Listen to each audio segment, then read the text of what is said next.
Goeiemôre aan julle almal. Dis die 9de Julie in die jaar 2026. Ek is opgewonde in my hart want ons gaan hierdie naweek 'n mannekamp hou en daar gaan klomp manne se lewens verander as dit die wil van die Here is. Ek glo dit want ouens is desperaat om by die Here uit te kom. Dankie vir julle wat geborg het. Klomp van julle wat geborg het, gesaai in siele het. Prys die Here, prys die Here, prys die Here. Dis al wat ek en jy saamvat hemel toe, is siele. En dankie daarvoor, dankie. Nou ja, vandag gaan ek oor iets praat, wat ons ou arme Afrikaner bietjie mee sukkel.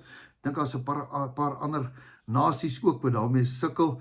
En dit gaan oor die woord woede. Ag, ek weet, jy het nie daai probleem nie. Dis mos net die ander ouens in die ander dorpe. Maar ek dit is so binne in ons. Ons het nie geduld nie.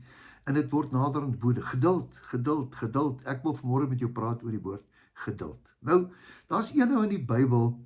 Die Here praat met hom. Hy sê vir hom, praat met die rots, ou Moses. En dan is hy so kwaad vir hierdie klomp harde kwas Jode wat hom heeltyd besig hou, wat hom heeltyd in die grond intrek. En dan vir een oomblik vererg hy hom. En dan slaan hy die rots 2 keer. Nou, ek gaan dit vir jou lees. Kan ek dit vir jou lees? Dit staan in jou Bybel ook. In Numeri. Ek gaan dit vir jou lees in Numeri. Numeri 20, vers 8. Neem die staf, en die Here het met Moses gespreek en gesê, neem die staf, en laat die vergadering by mekaar kom, jy en jou broer Aaron, en julle spreek met die rots voor julle oë, dan sal hy water gee. Moses, praat met hierdie rots, want jy het lewe mos in jou mond, praat met hierdie rots, dan sal hy water gee.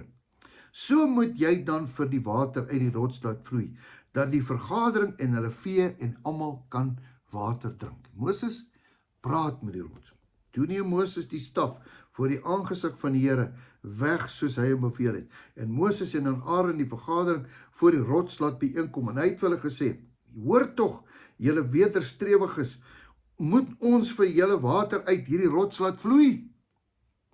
Daarop tel Moses sy hand op en hy slaan die rots 2 maal met sy staf en daar het baie water uitgekom sodat die vergadering gedrink het en ook hulle vee. En toe sê die Here vir Moses, omdat julle nie my geglo het, om voor die oë van die kinders van Israel te heilig, daarom sal julle die vergadering van die volk inbring, wat ek nie vir julle gegee het nie. Nou ja, hier sien ons dit. Weet julle wat was die oorsaak van sy gevolg? Is dat hy het nooit die beloofde land ingegaan nie. Moses, ek kan nie met jou werk nie. Jou woede keer dat jy nie nigter kan dink nie. Jou woede maak dat jy halstarrig is. Moses, ek praat vanmôre met Moses. Jou kwaadheid. Ag man, los dit bietjie, haal bietjie diep asem. Doen wat die Here sê. Moenie slaan nie, praat. Dis eintlik wat hy sê. Die Here het ons gesê, praat. En daar sal water uit die rots uitkom. Jy het nie nodig om jou krag en jou spiere en jou gewig rond te gooi om iets te probeer wys nie. Jy het alles, man. Hy wat in jou is groter as daai rots. Spreek met daai rots en die water sal uitkom. Miskien is hierdie boodskap vir iemand. Dit het jou op baie duur te staan gekom. Jou opdringerigheid, daai bloed wat jy in het. En dan baie keer na die tyd, dan het jy 'n rooi gesig. As die Here sê praat, moenie slaan nie. Hou jou teels binne, hou jou toom binne, hou dit kalm, wees rustig, wag vir die Here. Moenie kwaad word nie. Kom ons bid saam. Here, baie dankie vir die woord. Dankie Here dat U ons leer. Hier leer U ons, Here, dat ons moenie krag gebruik nie. Not by might or by power. Nie deur krag of geweld nie, maar deur my gees, so spreek die Here. Ons loof en prys U naam. Amen. Geseënde week vir jou. Môre gaan ons 'n bietjie, ek in Warmat die môreoggend in Warmat bedien by die manne van die woord groep daar.